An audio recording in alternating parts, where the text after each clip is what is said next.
Hello, everyone. It's Lotus Z. We're going live up in here. What? Sorry for a little bit of the wait. Unfortunately, I had some technical difficulties seeing that this is my first time going live with YouTube. Done it before on TikTok, but totally different atmosphere. But that being said, thank you so much for sitting with me for a bit and discussing a really good topic, I think, when it comes to setting boundaries and really doing so in a relationship when it comes to communication. A lot of times we see a lot of people, unfortunately, they are always asking, what word should I say? How should I say this? When should I say this? What am I doing wrong? How can you just help me? And that's this time that we're going to do that. We're going to get into it. So let's get into that. Besides that, if you have not liked or subscribed, please do so now. And of course, periodically, whenever you feel the need, we have the chat room open for you. And anytime you want to add in any comments, and we'll just keep it going right along. All right. That being said, again, welcome. So first and foremost, think about what you want to say. Okay. And one of the things I think is so important, think about what you want to say. You can start to either mentally think of what that looks like, and then you can physically write that down if that helps you. Reason being, when it comes to relationships, there's always that emotional piece. There's that part of, do you feel like that person will perceive or understand where you're coming from and be able to connect with you on a really good way? So you always want to make sure you say things that won't be irrational, but with intention. So everything that you say, you want to say it so mindfully so that it comes across in a very peaceful manner versus something that's abrupt, right? Because you're trying to let them know exactly how you feel about something. So think about where you want to have it as well, where you want to discuss it. I would not suggest you do that outside, as in with some at a restaurant. Not a good place. That happened to me once, and I didn't actually start the conversation, someone else did. That being said, it proceeded to just go in a really bad way. And the poor waitress, she was just like, like a deer caught in the headlights, like literally, like, what am I going to do? What do I need to do? She was really just worried because she was so concerned. She was like, I feel like I'm so sorry of what just happened to you, kind of thing. And I'm like, oh no, it's okay. I said, I got a little bit emotional. It's one of those things. We're just trying to communicate and we're learning each other. And so she goes, well, actually, this happens more than you realize. And I was like, okay, good to know. But even still, it still made me feel like, okay, well, this is just one of those moments where perhaps maybe it would have been better if he had known that he was going to talk to me about whatever he was going to talk to me about, and that it was not a good time to do it. I think sometimes we get to the point too is where we overthink it and we're like, we got to tell them now, we got to discuss this at this moment. It doesn't make sense to talk about it later. In actuality, it makes total sense to wait, because when you think about how it's going to be received, you're still getting to know this person. Let's say it's that time you're getting to know this person because you're setting these boundaries. And some people like to set boundaries earlier than others. Some people like to do it right off the bat. It's our third date. I'm going to talk about it. And then some guys like to set the boundaries because it makes them feel like, not necessarily they're in control, but it makes them feel like, okay, well, I've told her what I'm looking for. And then she can tell me what she's looking for. And hopefully we're looking for the same thing. Get it. Totally get it. But because of that, that's why it's so important, if we don't know how it's going to be received, that we really set the tone of how it's going to be, where we're going to give that information or discuss the information, so that it is perceived the right way versus meaning the way that we really intentionally want to do that, so that it doesn't come across rudely or unmemorable to the point where it's too memorable. So remember, you are not wanting to seem controlling.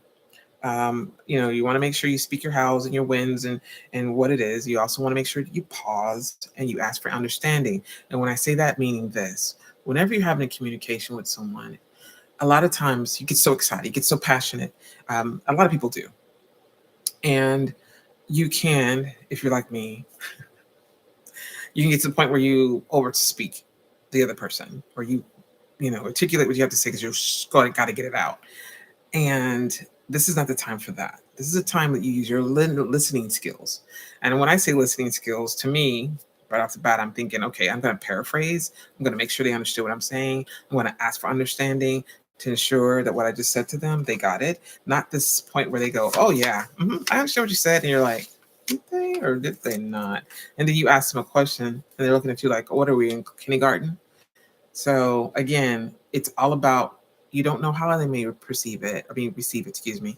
So that being said, you want to be very cautious in making sure that you're discussing it in a way that it comes across in a very peaceful and a very loving manner, if you will. And so if you're going to do it out in public because you're scared or is something else that's going on there when it comes to setting boundaries, maybe you've already been with this person for a while and now you feel like, well, you've got to set some boundaries because he's overstepping it or she is getting out of hand. Then that becomes something totally different. That becomes that part where perhaps maybe um, it might be a little bit so that you might want to be cautious of that and you might want to be in a secluded area versus that much. So then again, be very cautious of that as well. Okay. But there will always be that time where you need to have that open communication. But the best part of it is when you're starting off something new, and this goes for any type of relationship. By the way, I'm not only speaking to romantic, and I'll go into more what I'm speaking to specifically. But I definitely want to make sure you all understand when setting boundaries doesn't just mean a romantic relationship. It means friendship. It can mean leadership. It can mean when it comes down to it, it can be family. So any type of relationship that you have with another person or any type of time spent, because remember these things that when it comes to a relationship, it's relating, it's relatable. That's part of relation. So that being said, play on words there. Um, that means that that person is able to relate to you. They're able to understand where you're coming from. And of course, from there, you're able to have that kind of partnership on where it goes from there. Okay. So again, you want to have mutual respect. So you don't want to seem so firm and so stoic either. Like, these are the words I need to say. If you don't, and you want to be relaxed, but you need to let them know if you're feeling a little bit nervous. Like I told you guys, I'm feeling a little nervous starting off this live event. Same difference. I mean, there's not a lot of you on here, so maybe I'm a little bit less nervous. But that being said, I'm still like, okay, how am I going to go about this? So again, you want to make sure that, of course, I'm using my trusty dusty. You all know my book. Those of you who have followed me from the get go. So you also want to claim your personal space. So as you're having this discussion, because you're talking about boundaries, you also want to claim your space. So when I think of space, I think of forming a bubble around me, right? So it would be around the grips. I would say to the distinction of this chair and going around to where my feet are on the floor, planted firmly, and that would be that space that I would need.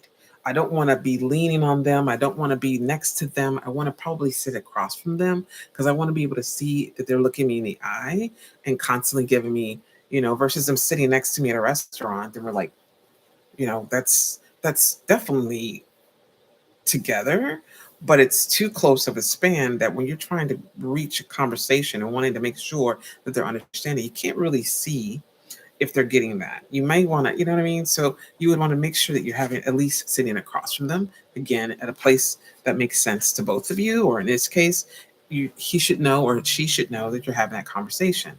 Whenever having conversations as a leader, I've always thought of it this way. If I cannot see what I am saying, if I say something that maybe is off putting, I want to be able to change the course. I want to be able to say, oh, wait a minute. Did you get that? I didn't mean it to say it that way. Did that come across okay? Did that make sense? I want to check for that part. Because again, you're setting boundaries with someone that you want to make sure that they get it. You don't want to leave after spending some time getting all this off your chest. And then all of a sudden they're like, I don't know what she said. I don't know what she was talking about. Who does she think she is? It will give you that insight. And then at the same time, when you pause, just like I did there, they will have that moment to interject, you know, and you want to set the tone for that, especially when it's in a leadership role. You definitely want to set the tone of saying, hey, so we're going to talk about this right now. We're going to have our one-on-one. And I want you to understand the reason why I'm saying this is because of one thing, because we need to have a chat. I want to communicate with you certain boundaries that I expect, and etc. And I want you to share with me yours as well, if you want to today. If not today, perhaps later. That way they feel more relaxed. It's not as if, oh my God, I'm under the frying pan because my boss just brought me in the office. Or as a friend is not saying, well, I'm curious about our relationship, because it's really just, it's more so saying, hey, I've noticed this is going on in our relationship. I understand this is going on in this part. Lately, this has happened, da da da da da. But again, by setting a tone, for that, they feel a lot more relaxed. They feel a lot more at ease. And at the same time, they're like, oh, wow, that went so much better than I thought.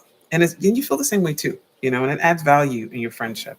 So you also want to learn from your personal past experiences. So if you've had times before where you might have said something that was a little too quick, termed or quickly said or quickly spoken, you might want to slow it down a little bit. Again, make sure you're still sounding like your authentic self. You don't want to sound like, I'm going to tell you how I want to speak this language. You don't want to come across that way either, because that sounds very controlling. That sounds very much not probably like you, because most humans don't speak that way. Maybe bots. But since you're not a bot and you're a human, we want you to sound that way. And then be relaxed. If it takes a minute to relax, you let them know, hey, hold on a second. I forgot something I wanted to tell you aside from that. And then you go into that.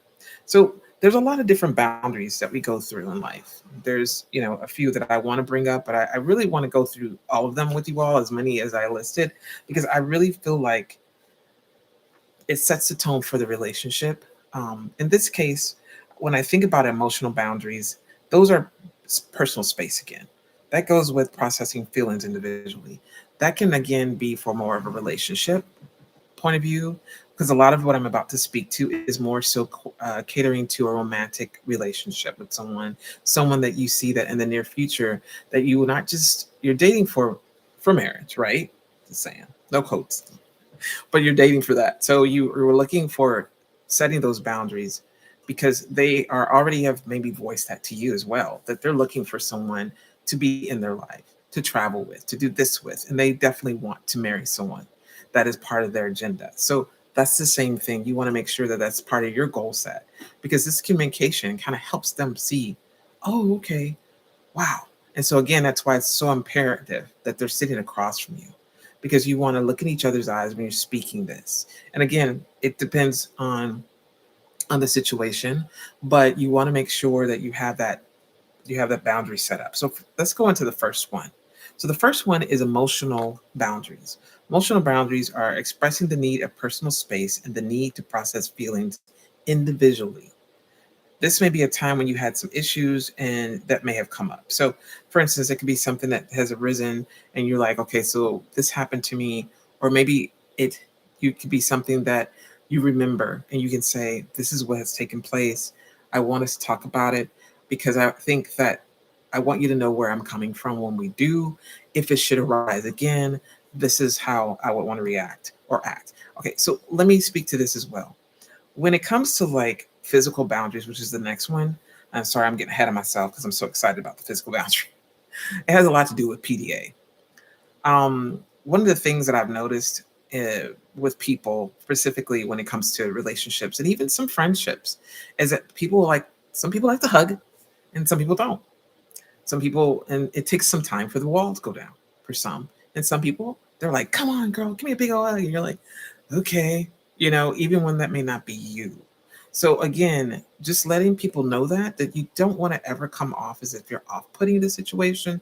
Again, you're starting off letting them know, hey, so the other week we were together and oh my God, so I'm so glad we got time again together. But I'm not really a hugger. And they're like, oh, I'm so sorry. No, no, no, no, no, no. It is not your fault. It is not your fault. These are the things you want to say because it isn't their fault. You didn't tell them you weren't a hugger. You can tell them that you're not a hugger. It's okay. Again, personal space. Okay. So remember that that's one of the reasons why I brought that up, because it doesn't matter. It does matter with your physicalities of how your emotional boundaries are set. If your emotions are interacting and it triggers with someone that you just met, let's just say you just met them literally 2 days ago or maybe a week ago, whatever the time frame, it is up to you where you lead with that, because truly and honestly, it's about your space. It's not about their space. You're the one leading this conversation. So it should be about your space. And if they tell you, oh, well, I remember when I did such and such and it was and I had, you're like, okay, they're going all over. Ooh, come back, back to me. Wait a minute. Okay, you got me. You understand me? Okay, so now you're gonna talk about yours. Okay, got you. We just want to make sure we got clarity. You know what I mean? So they understand, okay, I'm not a hugger. So what do you want me to do? You want me to give you a high five? You want me to shake your hand? You want me to Any of those things that work for you guys, I just happen to be a hugger. Sorry. But I have had people tell me I'm not a hugger. And I'm like, oh, well, that's fine. You don't have to hug me. We can, high five each other and say, hey, girl, hey, or hey, boy, hey, or whatever it may be. Whatever makes them not feel threatened in you're just getting to know this person, right? Now, in a romantic relationship, again, you may not want to hug them up front. I don't know. Maybe they hug too long. It's just up to you on that one. But really, truly think about how you want to put it. Think about how they're with other people. Hopefully you've had some time to see an interaction with maybe someone else. Um, and their personality usually will let you know if they are, especially, after you've been with them for a little bit. So that being said, you want to set a clear line when it comes to physical boundaries. You want to make sure that there's respect as always. Now, respect is a huge word used throughout the boundaries. You have to respect that person. That person needs to respect you as well.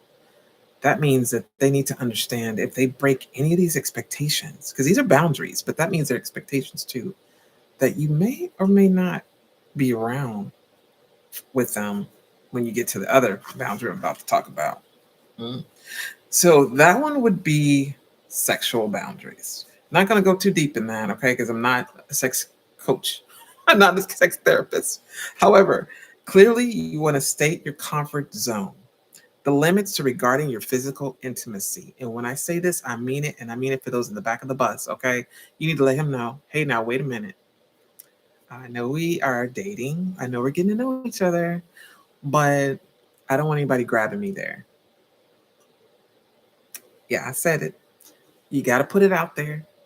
Now, if you like that thing, that's on you. I'm just saying, these are the things you have to speak of. This is why it's so important, again, to set the tone, to have the place situated. You may say to him, hey, I don't really like you to slap me on my bottom.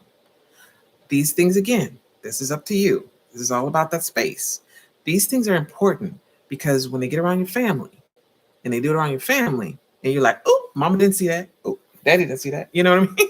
It could be that situation. It could be something that's simple. It could be like, you can do that when we're not around people. But when we're in public, I am very cautious of that. You know what I mean? That screams to me, that triggers me, or whatever it may be. Or emotionally, it just throws me a loop.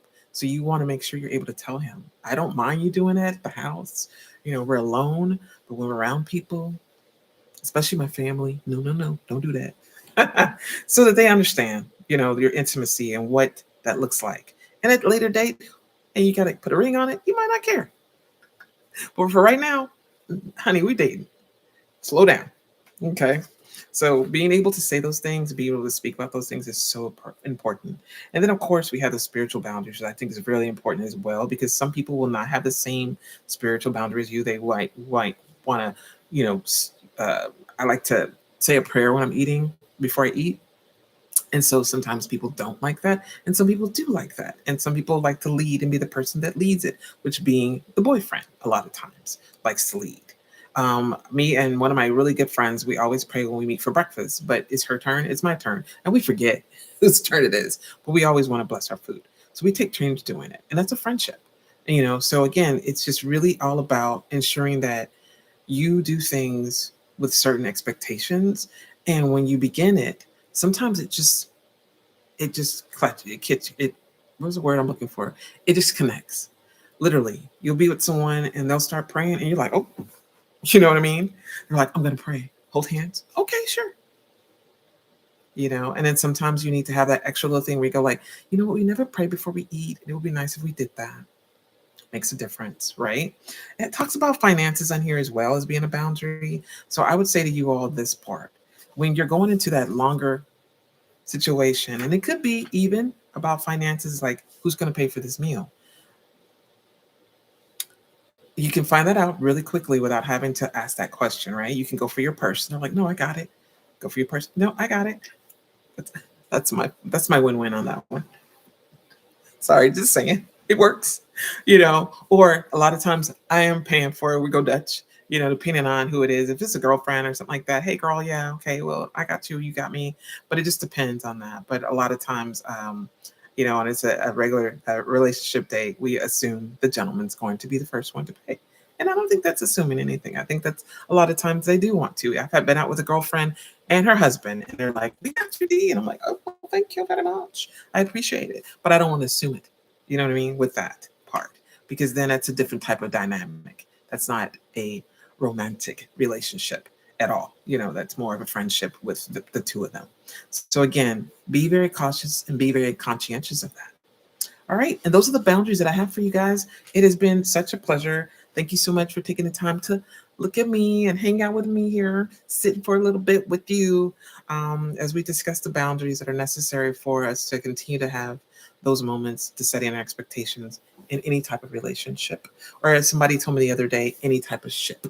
So that being said, I'll see you next time. I'll try to go live at least once or twice a week here on YouTube, since it seemed like that one went pretty well. I hope. Please have a good one. Keep that light shining. Bye, everyone. Bye.